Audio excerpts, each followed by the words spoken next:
कुछ अनमोल बातें। आप कितने भी अच्छे कर्म कर लो, लेकिन समाज आपके बुरे कार्यों को ही सदैव याद रखता है। इसलिए लोग क्या कहेंगे, यह सोचने से बेहतर है कि आप अपना कर्म करें। जन्म लेने वाले के लिए मृत्यु उसी प्रकार निश्चित है जितना कि मरने वाले के लिए जन्म लेना। इसलिए इस विषय पर शोक मनाना व्यर्थ है। गीता में कहा गया है, जो इंसान किसी की कमी को पूरी करता है वो सही अर्थों में महान होता है। तुम्हारे साथ जो हुआ वह अच्छा हुआ, जो हो रहा है वो अभी अच्छा हो रहा है, और जो होगा वो भी अच्छा होगा। गीता के अनुसार ज़िंदगी में हम कितने सही हैं और कितने गलत हैं, यह केवल दो लोग जानते हैं, एक परमात्मा और दूसरी हमारी अंतरात्मा। जीवन का आनंद ना तो भूतकाल में है और ना भविष्य काल में है, बल्कि जीवन तो बस वर्तमान में जीने में है। जब तक शरीर है तब तक कमजोरियां तो रहेंगी ही, इसलिए कमजोरियों की चिंता छोड़ो और जो सही कर्म है उस पर अपना ध्यान लगाओ। अर्जुन, तुम भला क्यों रोते हो? तुमने जो खोया क्या वह तुमने पैदा किया था? आज जो तुम्हारा है कल वह किसी और का होगा, क्योंकि परिवर्तन ही संसार का नियम है। किसी का अच्छा ना कर सको तो बुरा भी मत करना, क्योंकि दुनिया कमज़ोर है लेकिन दुनिया बनाने वाला नहीं। यदि कोई व्यक्ति विश्वास के साथ इच्छित वस्तु को लेकर नित्य चिंतन करता है तो वह जो चाहे वह बन सकता है।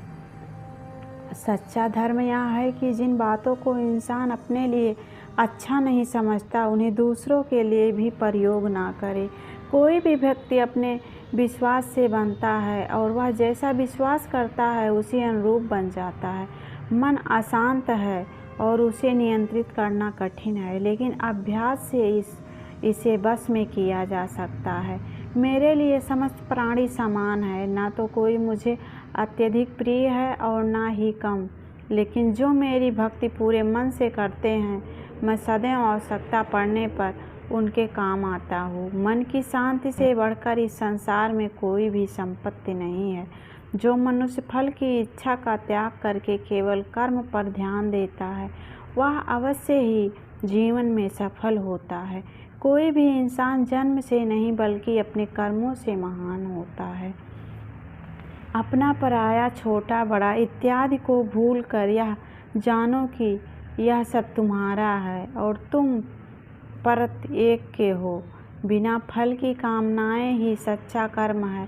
ईश्वर चरण में हो स्मरण, वही केवल धर्म है।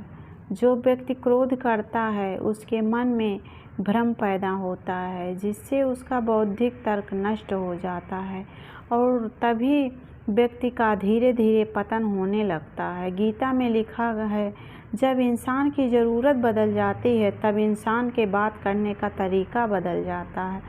इस संपूर्ण संसार में अपकीर्ति मृत्यु से भी अधिक खराब होती है।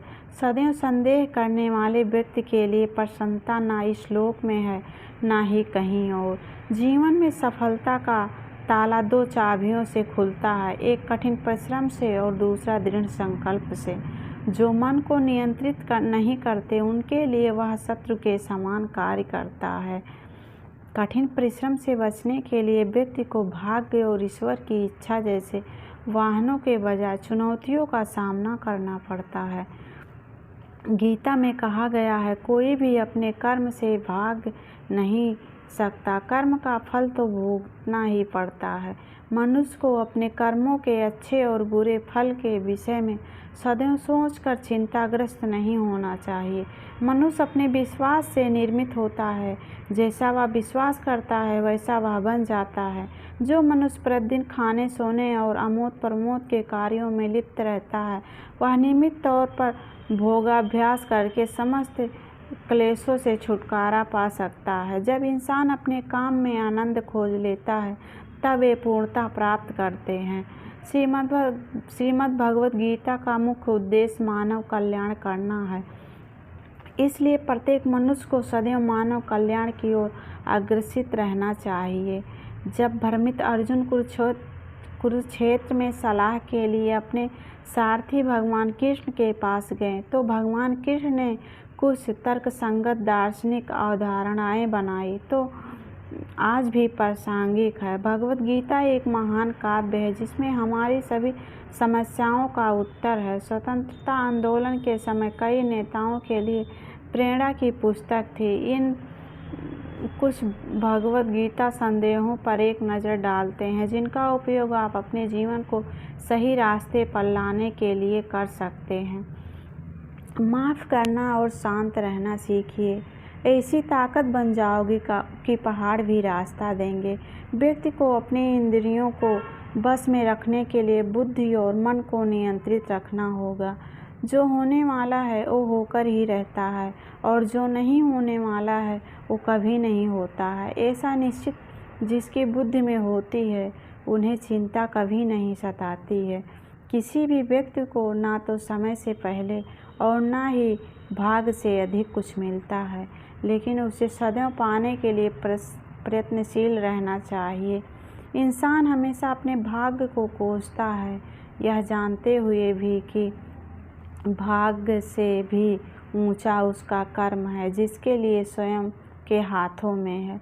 व्यक्ति को आत्मज्ञान के माध्यम से संदेह रूपी अज्ञानता को समाप्त करना चाहिए। मैं उन्हें ज्ञान देता हूँ जो सदा मुझसे जुड़े रहते हैं और जो मुझसे प्रेम करते हैं। सत्य कभी दावा नहीं करता कि मैं सत्य हूँ, लेकिन झूठ हमेशा दावा करता है कि मैं सिर्फ सत्य ही हूँ। परिवर्तन संसार का नियम है। समय के साथ साथ संसार में हर चीज़ परिवर्तन के नियम का पालन करती है।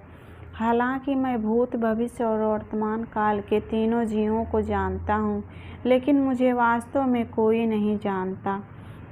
संयम, सदाचार, स्नेह और सेवा ये गुण सत्संग के बिना नहीं आते हैं। मनुष्य जिस रूप में ईश्वर को याद करता है, ईश्वर भी उसे उसी रूप में दर्शन देते हैं।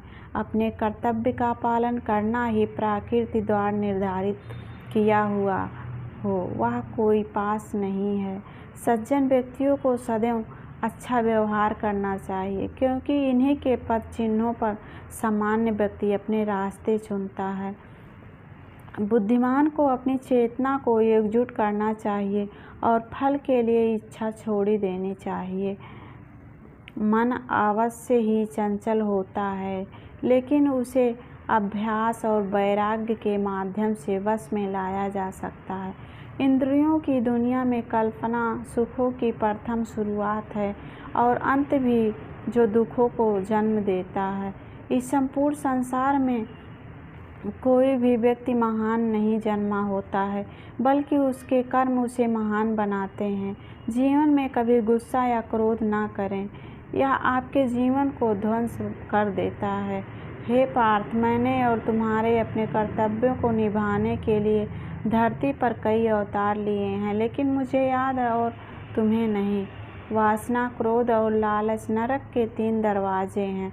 जो मनुष्य जिस देवता के विश्वास के साथ भक्ति करता है, उस व्यक्ति की उसी देवता में दृढ़ बढ़ा देता है। सभी काम छोड़कर बस भगवान में पूर्ण रूप से समर्पित हो जाओ।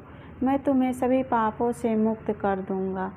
कर्म करो, फल की चिंता मत करो। भगवद गीता का सबसे बुद्धिमान संदेश है। आज हम केवल पैसे, बेहतर घर, कार और सुरक्षित भविष्य के लिए काम कर रहे हैं। हम इतने लक्ष्य चालित हैं कि हम सब कुछ परिणाम के बारे में सोचकर ही करते हैं। यह एक ऐसी चीज़ है जिसे हमें बचाना चाहिए, केवल इसलिए कि यदि अपेक्षाएं पूरी नहीं होती तो दर्द असंभव ही है। इसलिए काम करते रहें और बदले में कुछ भी उम्मीद ना करें। जो व्यक्ति मैं और मेरा इत्यादि की भावना से मुक्त हो जाता है, उसे जीवन में अशांति की प्राप्ति होती है। उसे जीवन में शांति की प्राप्ति होती है। आत्मज्ञान की तलवार से काटकर अपने हृदय के अज्ञान के संदेह अलग कर दो। अनुशासित रहो, उठो और कार्य करो। जिस प्रकार से प्राकृतिक मौसम में बदलाव आता है, ठीक उसी प्रकार से जीवन में सभी सुख दुख आता रहता है, कभी कभी अस्थायी नहीं रहते हैं। इस जीवन में कुछ ना कुछ खोता है, ना व्यर्थ होता है। जो लोग परमात्मा को पाना चाहते हैं वह ब्रह्मचर्य का पालन करते हैं। भगवान श्री कृष्ण कहते हैं, अग्नि की ऊष्मा हूँ और समस्त जीवित प्राणियों का आत्म संयम हूँ। बुद्धिमान व्यक्ति कभी भी कामुक सुख में आनंद लेते हैं, वह सदैव मोक्ष की प्राप्ति में लगे रहते हैं। जो सभी इच्छाएं त्याग देता है उसे शांति की प्राप्ति होती है। संपूर्ण संसार में जब अधर्म और पाप बढ़ता है तो मैं धर्म की पुनः स्थापना के लिए धरती पर अवतार लेता हूँ। जैसे अंधेरे में प्रकाश की ज्योत जगमगाती है, ठीक उसी प्रकार से सत्य की चमक भी कभी कभी फीकी नहीं पड़ती। इसलिए व्यक्ति को सदैव सत्य बोलना चाहिए। मैं सभी प्राणियों के हृदय में विद्यमान हूँ। जो व्यक्ति मृत्यु के दौरान मेरा नाम लेता है वह सदैव मेरे ही धाम को प्राप्त होता है, इसे कोई शक नहीं है। ऐसा कुछ भी नहीं, चेतन या अचेतन, जो मेरे बिना अस्तित्व में रह सकता है। परिवर्तन ही इस संपूर्ण संसार का नियम है।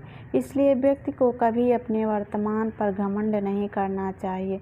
जिसने जन्म लिया है उसकी मृत्यु निश्चित है और मृत्यु के पश्चात पुनर्जन्म भी निश्चित है। मनुष्य का संपूर्ण शरीर 5 तत्वों से मिलकर बना है, अग्नि, जल, वायु, आकाश और पृथ्वी, और अंत में उसके शरीर को इन्हीं 5 तत्वों में विलीन हो जाना है। व्यक्ति को अपने आप को सदैव ईश्वर को समर्पित कर देना चाहिए, तभी वह दुखों, चिंता और परेशानियों से मुक्त रह सकता है। प्रत्येक बुद्धिमान व्यक्ति को क्रोध और लोभ त्याग देना चाहिए, क्योंकि इससे आत्मा का पतन होता है। तुम बिना किसी कारण के चिंता करते हो और बेवजह ही घबराते हो। तुम तो आत्मा हो जिसे ना कोई मार सकता है और ना ही कोई जला सकता है। यही जीवन की सच्चाई है जिसे प्रत्येक व्यक्ति को जानना चाहिए।